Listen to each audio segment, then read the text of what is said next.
Court will note the appearance of Mr. Toth on behalf of the plaintiff, Mr. Bartel on behalf of the defendant. This matter is before the court on the plaintiff's amended motion to enforce consent order as regarding the authorization release of the passport. Mr. Toth. Thank you very much, Your Honor.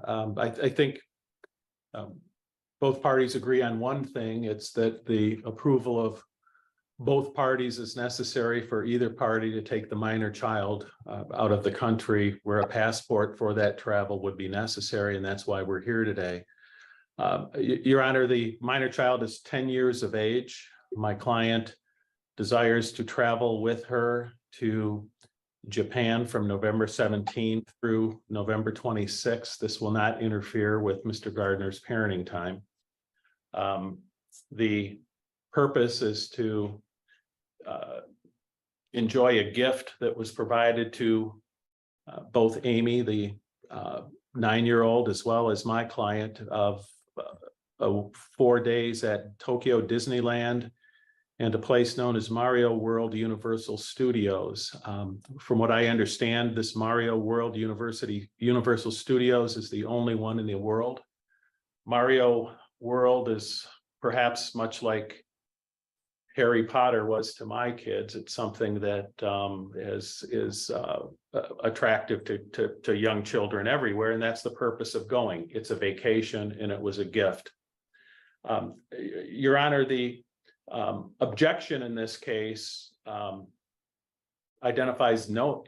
fails to identify any facts that would suggest that my client intends on somehow kidnapping the child and leaving forever.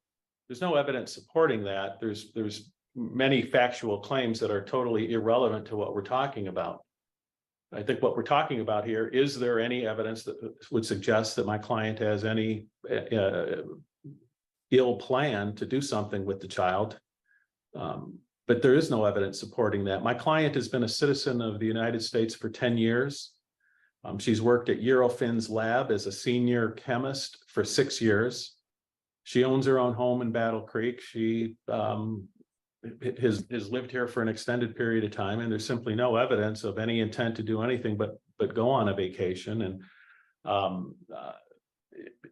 Your Honor, I think it's a reasonable request. Mr. Bartel, in his answer, made some notion about the previous request to go to Thailand, and I did not represent my client at that hearing, and an associate did, but I did look at the video shortly thereafter, and I believe the basis of that ruling was simply that there was no specific plan. In other words, there was no particular dates or particular time or particular anything of my client's desire to go to Thailand, and I believe that was the court's basis. This is far different. My client will provide an itinerary. There'll be the ability to have telephone contact if for whatever reason it was necessary. And I believe that, Your Honor, again, this is a situation where there ought to be some evidence to suggest somehow that there is an ulterior motive here. Thank you. Okay. Mr. Toth, if your client does go to Japan, she has the passport, what's to keep her at that point from simply going to Thailand? Well, Your Honor, the answer to that would be nothing. And then I guess the answer would be she's not allowed to go anywhere. She could go to Windsor, drive to Toronto, and get on a plane and go to Thailand. Your Honor, the answer to that is nothing. Okay. There is nothing to prevent anybody from getting on an airplane anywhere in the world with a passport and going to Thailand. Okay, Mr. Bartel. Yes, Your Honor, and before I get into my stuff, what the issue here is obviously the passport for the minor child, and if that's not released, then obviously the plaintiff can go, but the minor child can't. So I don't think plaintiff's response was really responsive to your question. But interesting here, Your Honor, there's a few different things that I would point out. Number one is the timing of this matter. After this court denied the motion to go to Thailand, all of a sudden on June 2nd, we received a letter saying, well, now she wishes to go to Japan. Plaintiff has no connection to Japan. Plaintiff's daughter has no connection to Japan.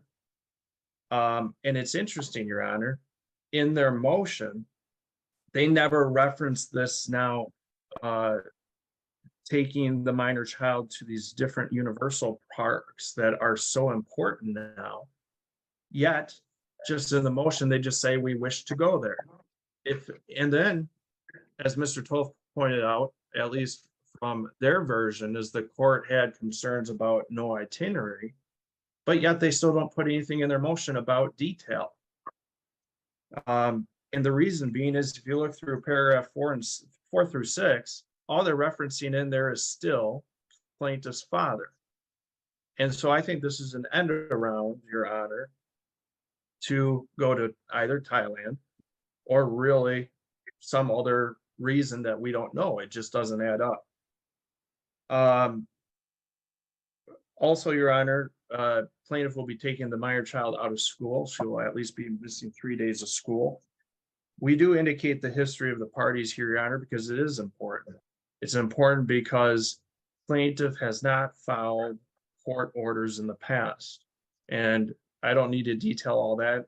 We provided it to the court last time, and the court, I think, took that into consideration as well.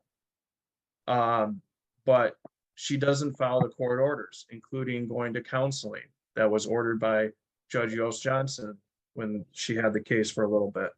And yet she wants the court to believe that she's going to follow all the court orders otherwise. We did attach, and it may seem small, but we attached a text message around Mother's Day where she agreed to do a pickup and drop off.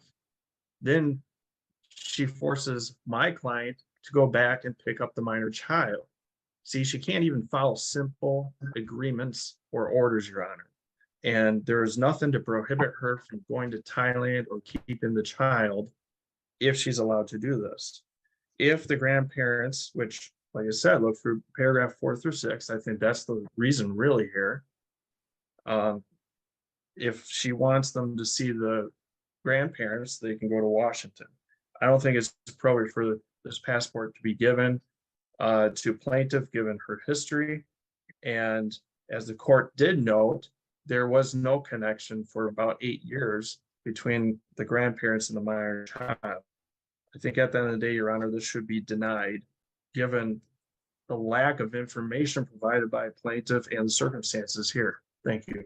Okay. Mr. Toth, any reply? Yeah, yes. As a matter of fact, yes, Your Honor. I don't know how we can get more specific as to where she's going, when she's going. They're taking an airplane there.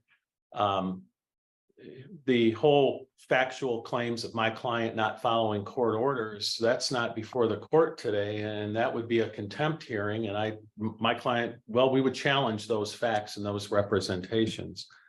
Your Honor, effectively, I think what the position of Mr. Gardner here is that my client should never be able to take the child out of the country. It makes no sense. There is no evidence that my client would have any intent or any plan or any history to try to remove herself and the child from this country. It's totally illogical. She's as connected here as anybody is. And the fact that she wants to go to Japan, the fact that she wants to go to a park that exists nowhere else in the whole world, to somehow suggest that's not good enough, or if it were Disney World France, would that be better? If it were going to Toronto to see Beauty and the Beast, would that be different? So, Your Honor, there's just no evidence supporting these claims. It's 100% speculation, and the motion should be granted. Okay, thank you. Well, what the court does note that the case does have history, and one of that history is the court had to deal with just previously, with a very short time ago, with the request to have the child travel to Thailand, which the court denied in this particular matter. I do note that, as Mr. Toth acknowledged, that if we do release the passport and she's in Japan, there's nothing to keep her from going to Thailand. And not to say she would, we speculative, but there are concerns in view of the first motion in this particular matter. What happens, the court in this case is going to deny the request to go to Japan. Further, I have some concerns in that the prior court order provided that the passport would be held in escrow and released upon agreement of the parties, be held by a plaintiff's attorney. I don't want there to be an issue where there's a claimed release or somebody believes that there's a release. I'm going to change that order to provide that the passport would only be released upon a court order. So at this point, I'll ask Mr. Bartel if you would prepare that order consistent with the court's ruling in this matter. And we'll end this matter at 9:26 a.m. You're free to go. Have a good day. All right, thank you, you too.